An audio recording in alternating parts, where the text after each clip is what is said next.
evening and welcome to a very special interview show of The Pro. Today it's my pleasure to have Sri Shyam Pitroda sir on our show. Mr. Shyam Pitroda sir is an internationally respected telecom inventor, entrepreneur, development thinker, and policymaker who has spent 50 years in information and communication technology and related global and national developments. Thank you so much, sir, for taking out the time and a very warm welcome to The Pro. Thank you. Thank you for the opportunity.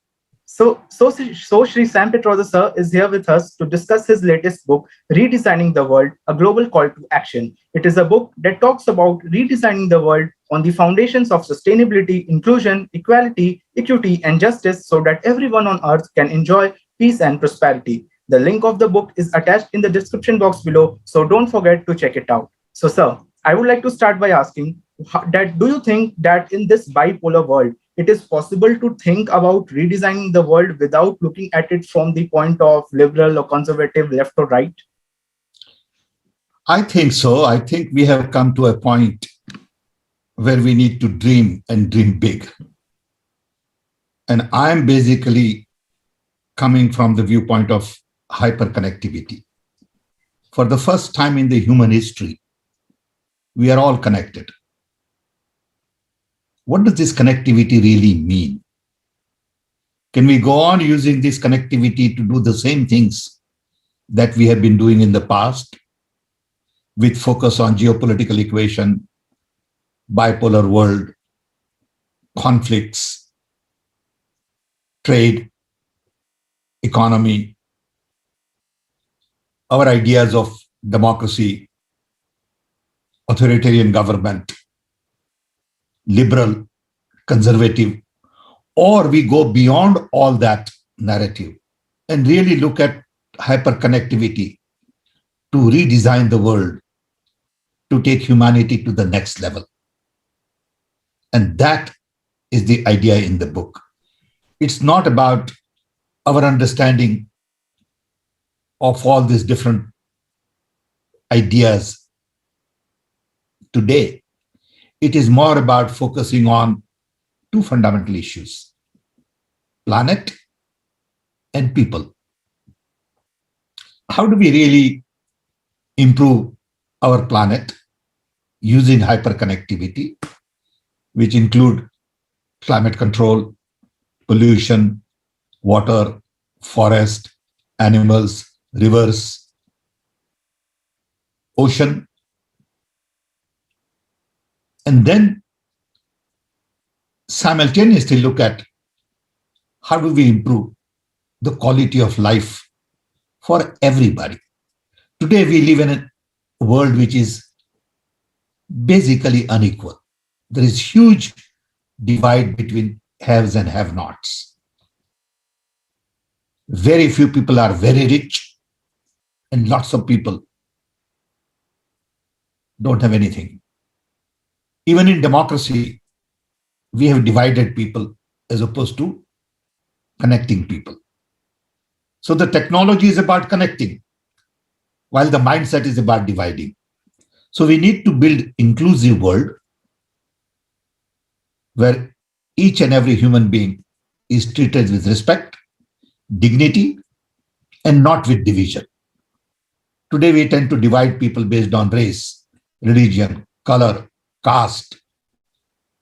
It really doesn't make sense in a hyper-connected world, because sometimes you may not even get to see your colleague, and you could be working with him or her on the internet for 10 years. What does it really mean to divide people?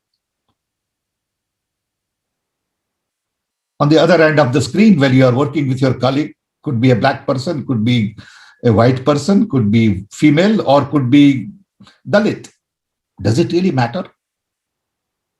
And I think the idea is to really be very creative, be very bold, and dream of a world which is possible with hyperconnectivity, and not worry about all of the hang-ups of the past. Yeah. Okay, sir. So what are your, so you talked about sustainability in your book a lot. So, sir, where do you see this world as of now in terms of sustainable development? Do you believe that the SDGs set up by the United Nations are being followed properly by the major economies of the world? I think we really need to understand the fact that the world was last designed after World War II, just about the time I was born. I was born in 1942. So that design was led by US with handful of countries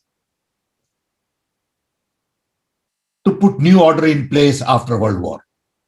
That design gave birth to UN, World Bank, IMF, NATO, WTO, WHO, and many other institutions. That design also focused on measurements like GDP, GNP, per capita income, balance of payment, trade deficit. The global conversation today is fundamentally based on that design. So when all the global leaders meet, they talk about geopolitical equation, they talk about trade, they talk about military equipment.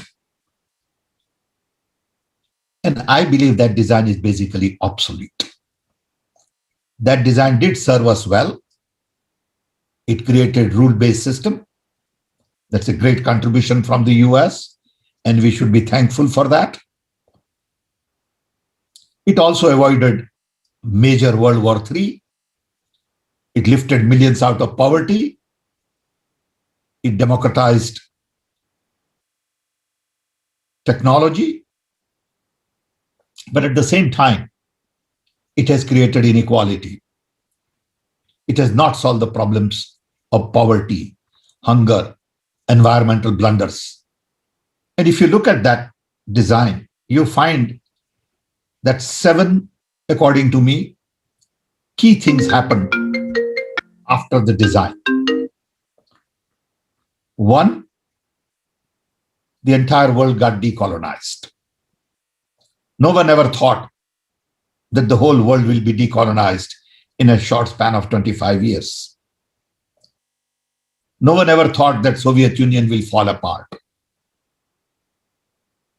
No one ever thought that the China will be able to rise the way China has come up in the last 30 years.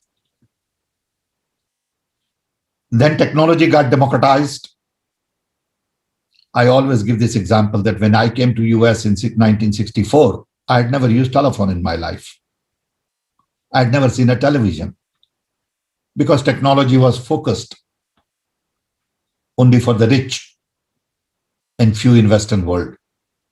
Now technology has been democratized. All 8 billion people in the world are basically connected. This technology democratization has also created inequality. And finally, 9/11 changed American mindset, and COVID-19 put entire world to halt. COVID-19 to me tells me that nothing in this world can be isolated. Everything is interconnected, interrelated, interwoven, interdependent. So it is wrong to assume that you can isolate a piece and say it is for me. And that ties into your idea of sustainability that we'll talk in a minute. Yeah. Okay, sir. COVID-19 also tells us that we need to rethink about global design. It is good time to take a pause and see what kind of a world we want to create going forward, as opposed to saying, when do we go back to normal? It is not about going back to what it was. It is about creating new normal. What is that new normal? And that's why I wrote this book during lockdown because of Corona crisis. I was at home for 18 months. I had to do something productive. And I felt this was the opportunity for me to put all my thoughts together look at my own journey, and look at in my own little way where we are in the world. Not that I'm an expert, I'm not a professor, I'm not a sort of, economist, but I've gone through a very interesting life in the last 80 years. I've been both sides of the world. I've been in India, I've been in US. I've seen the real democracy, the real journey of technology. I worked with vacuum tubes. Transistor was born after I was born. And I have seen 4-bit microprocessor, 8-bit microprocessor, evolution of all the software languages and all. So this journey has given me unique perspective. It's very simple way of looking at things. And I'm convinced that unless and until we focus on sustainability and inclusion, we cannot take human civilization to the next level. Sustainability in terms of our planet, inclusion in terms of people. These are the two key drivers. How do you create sustainable systems? A lot of work has been done. We have huge amount of expertise globally, but these people are not given a chance. They don't get the right kind of hearing. Our political bosses don't pay attention to execution. They give a lot of lip service. We have been talking about global warming for 25 years. What have we really done? Not much. So I think sustainability is a necessity.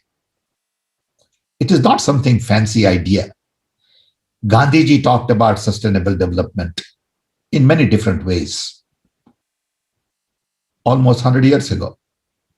Yeah. Gandhiji talked about inclusion in a very powerful way.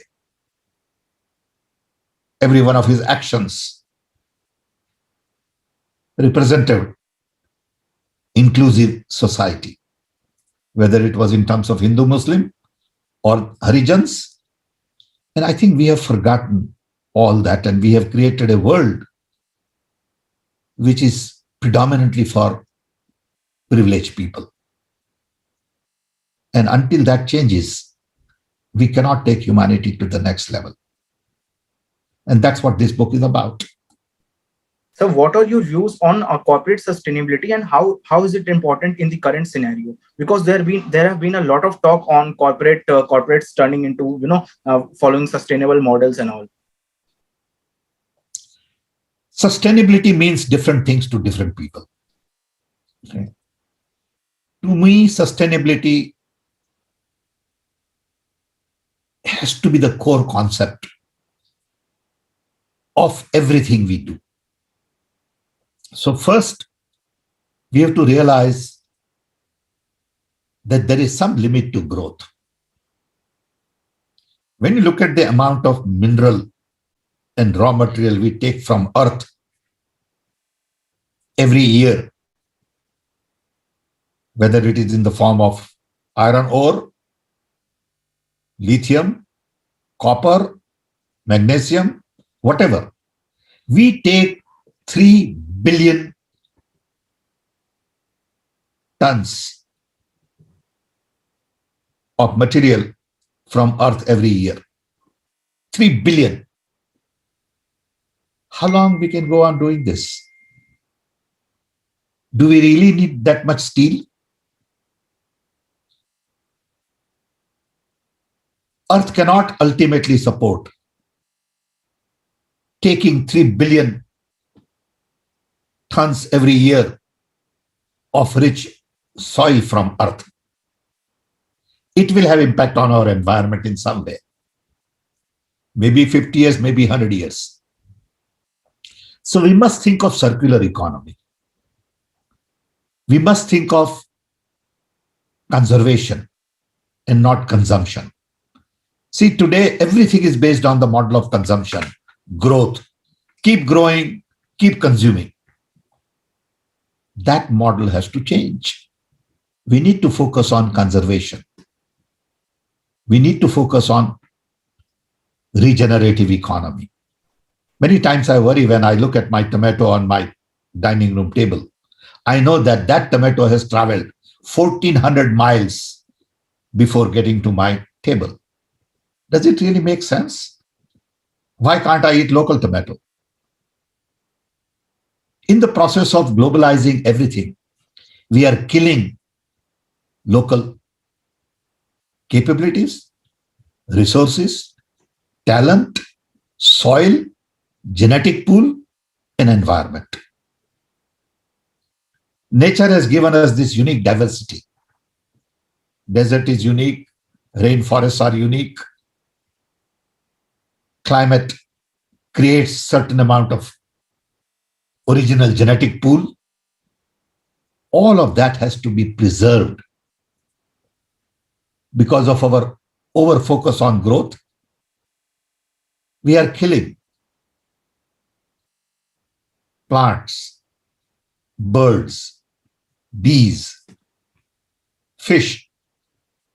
Look at the ocean we have with mountain of plastic as big as state of Alaska.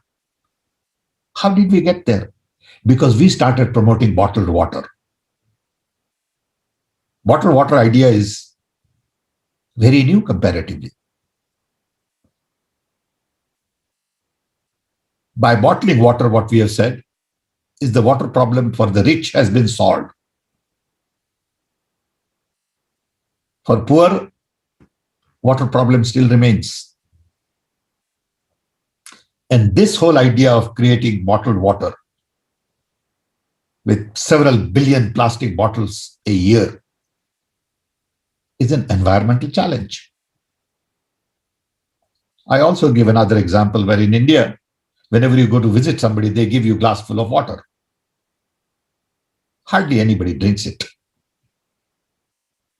Nobody says, do you want water? And if you want, I'll give you this much. And not whole glass. Can you imagine every day billions of glasses of water being wasted, drinking water in a country like India? Is it really necessary? What is the impact of that on environment? I think these are the kind of questions we have never asked before. So sustainability has to be everybody's concern. It is not the concern of the government only. It is not about forest. It is about water, birds, bees, clothing we wear. It's about travel we take, for granted. It's about everything.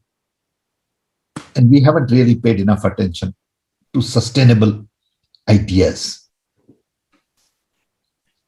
A lot of oil companies talk about sustainability. There are all kinds of global conferences on sustainability. But the same group of people have 5 cars, 50 suits. Some people have 50 pairs of shoes. Do you really need that? Is that going to help sustainable world? So I think we need to really go down to simplicity. Because to me, simplicity and sustainability go hand in hand. We need simpler standard of living. Of course, there'll be difference in standard of living. I understand that. But we don't need 50,000 square feet home for 3 people because they can afford to have it. Knowing that others don't have anything. How can you enjoy that? Of course, you have a right to do whatever you want to do. But you got to decide what is that you want to do. Of course, you can afford to go buy, 50 cars. But you got to be conscious saying, is that really necessary? And that's where sustainability comes in. So what, according to you, are some of the future challenges that the world will have to go through in terms of the environment and healthcare? And how can we work towards overcoming those future challenges as you talk about environment degradation and all? So let's go back to the design that I talked about earlier. The design that was created during World War II, which gave birth to UN and all that, was based on 5 fundamental ideas: democracy, human rights, capitalism, consumption, and military. Then world was divided into Soviet Union camp and American camp. It was a bipolar world. Soviet Union had exactly opposite ideas to the US. Democracy was more like authoritarian government in Soviet Union. Human rights were not much valued. Capitalism was controlled. As opposed to capitalism, there was a control of the state. Consumption was not encouraged, but the military was a common thread. When I look at the world today, I find that because of hyperconnectivity, everything is changing. Education, health, transport, commerce, trade, governance. Everything around us is changing. And we need to create a new model. So when I wrote this book about Redesign the World, I did a lot of research, a lot of reading, a lot of learning. And in my own way, I felt that we need to take next step, which is based on what we have accomplished. Not reject everything we have done. We have done a lot of good stuff too.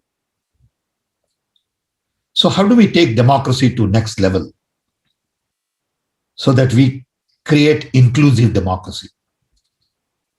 Today, all democracies are not inclusive. India is not inclusive. US is not inclusive. Whether it is Black Lives Matters or Dalits and minorities in India, we need to create inclusive democracy. But for that, we need to strengthen democracy.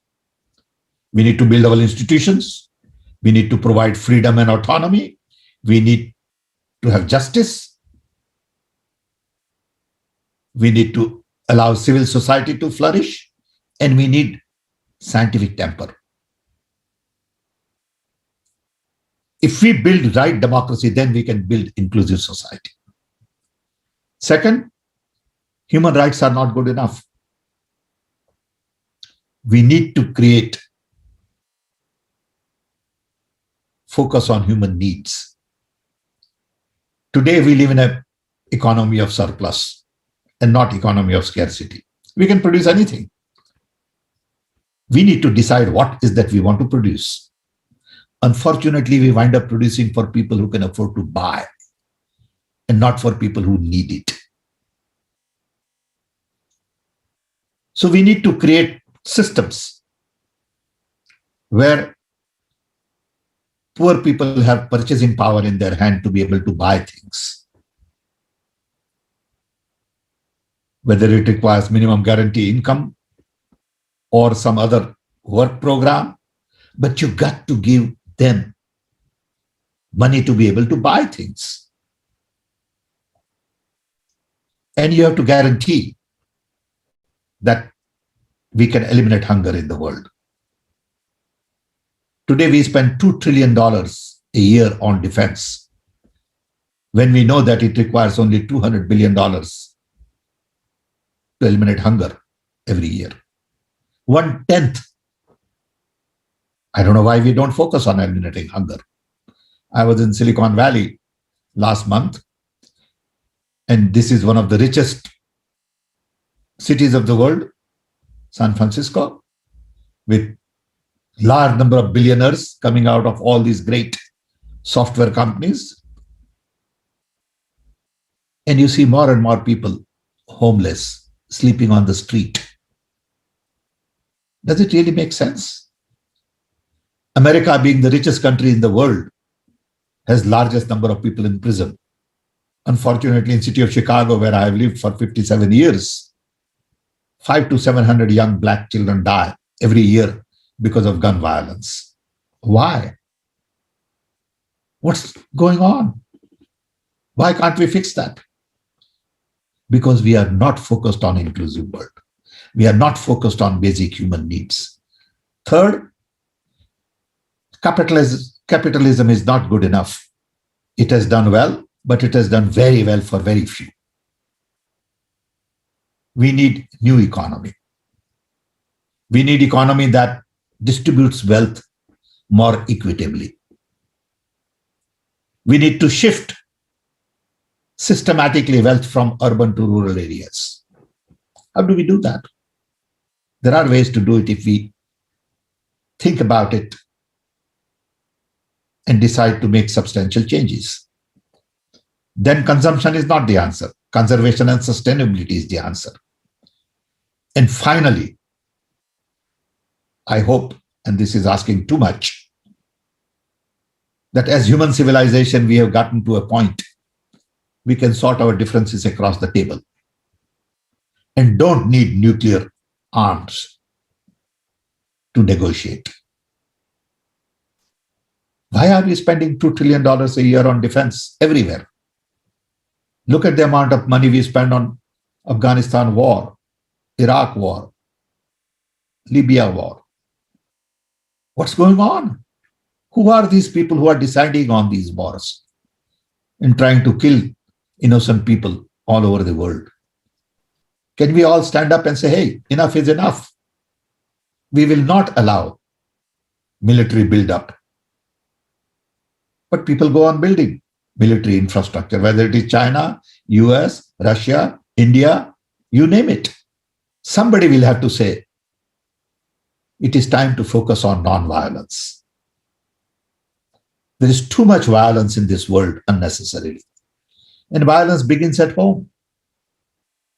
There is violence against women, against children, against minorities, against poor, and it goes on and on and on. If we build equipment to kill, we will kill. During Corona crisis, not a single world leader has said that I will reduce my budget by 10% for next 5 years to improve my health infrastructure. I will spend more money on saving people than on killing people. People don't do that. And these are world leaders. Can you believe that? And we all follow them and we all worship them. It is time for somebody to stand up and say, hey, enough is enough. And it is not about against anybody. It is not about criticizing America or criticizing China or criticizing India or criticizing Europe. No. It's for the planet and for the people. Can we rise to a level where we think big and look at larger challenges in the world? I think that's what this book is about. Not that this book is going to solve all the problems of the world. Not that I have all the solutions. All I'm saying is, after Corona crisis, let us come together and see what kind of a world we want to build. When G7 people meet or G20 people meet leaders, what do they talk about? They talk about what is good for their country. They talk about trade. They talk about defense equipment they want to sell. They don't say, wait a minute. This is not a platform to talk about my country. This is a platform to talk about the world. In the process, if I have to give something, we will give something. This is the platform to talk about only two things: planet and people. It is not a platform for marketing my defense equipment, for worrying about my trade, for worrying about only my economy. I don't understand why people don't see it this way. It is so simple. And that's what I want to do. I want to create that new conversation. I want young people like you in the world to take my message to a larger group of people. You know, if I was today a multi-billionaire, people will pay attention. But people don't pay attention to ordinary voices. And I'm one of those ordinary voices from the ground and not from the top. And it's going to be difficult to take this message across. And I need all the help I can get. Thank you. Okay, sir. So how big of a role, you talked about privatization, you talked about capitalism. So how big of a role does the private sector have to play in redesigning the world? And how can the balance between chronic capitalism and development will be created? I think private sector has a huge role to play because private sector creates jobs. Private sector creates opportunities. Private sector builds things for people. But the question is, private sector will also have to realize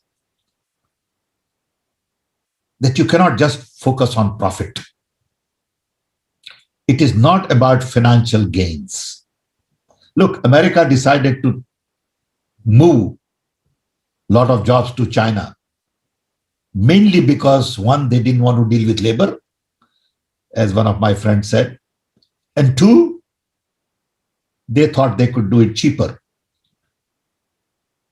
In the process, local people lost livelihood. And you have created a monster where entire world's production went to China because of their system, where they could get 50,000 people from village to live in bunker and work hard. So optimizing for profit cannot be the single objective for private sector. Private sector has to optimize quality of life for their community. And that's where sustainability comes in. Private sector has to really think about local jobs. Maybe reduce profit a little bit. But if there is local prosperity, they'll be able to buy your product. What good is your product if there is nobody to buy? So you have optimized your profit, but in the process, you have taken livelihood from millions and millions in your neighborhood. So private sector will have to decide to protect environment, to make sure they don't pollute river. Look at Ganga. We've been talking about cleaning Ganga for 40 years. Why haven't we been able to do it? Because private sector has not taken it seriously. Rivers get polluted because you dump your industrial waste in the river. That's not the only thing you do, but that's one of the reasons rivers get polluted. So private sector has to play a very important role in making sure that the community benefits, environment benefit, localization is encouraged, local production, local capabilities are used effectively, and local ecosystem is preserved. You take, for example, the soil. I know that bajra in certain part of Saurashtra, Gujarat, tastes very different. Mainly because of the soil and genetic pool. Now you take a lot of these foreign fertilizers and destroy that soil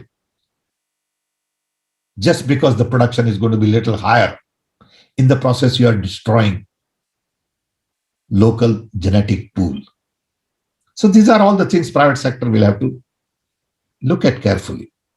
Okay, sir, I would like to conclude by asking, is there anything else you want to talk about your book in specific? No, I think, one, I want young people like you to look at the book, think about it, because your future is at stake. Some of you probably would live to be 150 years. Because by the time you get into trouble, technology would make sure that, like auto parts, all your body parts would be replaceable. And they won't let you die. So you have a long way to go. And it is your world that you need to redesign. I want young people like you to raise your voices. Promote this idea of 5 new pillars of the redesign: inclusion, human needs, sustainability and conservation, new economy, and non-violence. I want enough of you to have debate, discussions, dialogues on social media on these things, because the pressure has to come from bottom up and not top down. Social media is very effective, but it is being used for wrong stuff today. It is being used to spread lies, look at fancy videos, songs, and not really to promote big ideas like sustainability, inclusion. I hope you young people can use that social media for larger cause. My world is over. I'm 80-year-old. It is your world that we need to worry about. I tell my grandchildren that my grandfather gave me a world that was simple, poor, and clean. Unfortunately, I am leaving behind for my grandchildren a world that is very complex, rich, but polluted. Go fix it. That's the challenge. Thank you. Sure, sir. Thank you very much, sir, for taking out the time. It was indeed an honor speaking to you. Viewers, do check out the link in the description box below to order your copies. Thank you, sir. Thank you.